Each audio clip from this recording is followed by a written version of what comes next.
aga-aga, sungit-sungit oh. Halika na, kumain ka na. Sarap kayo ng almusal niyo. Yan ang house rules.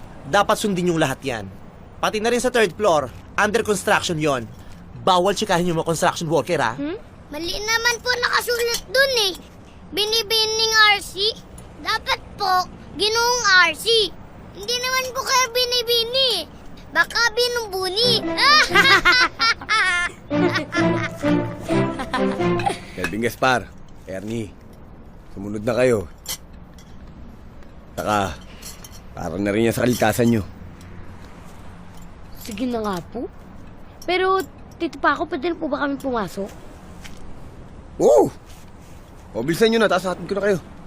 Eh, yung pambawon po namin. Wala akong pera ngayon eh. Umihi kayo dyan sa ninong arsa nyo. Ano?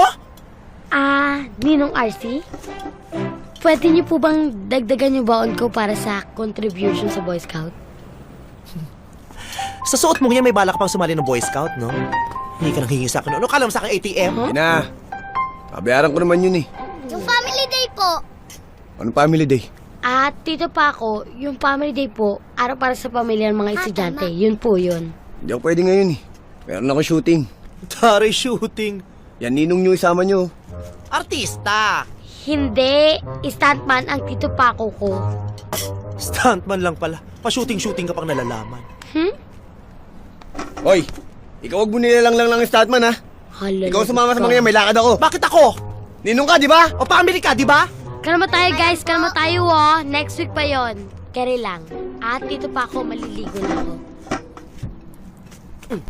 Aray! Tito, maluwag. Pwede naman dyan ang arte-arte. Sama mo yung bata, dalawa kayo maligo.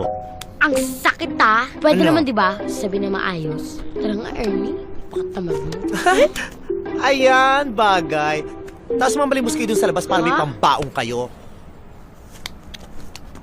Kuya, pangkain lang po. Ganun! Kanan.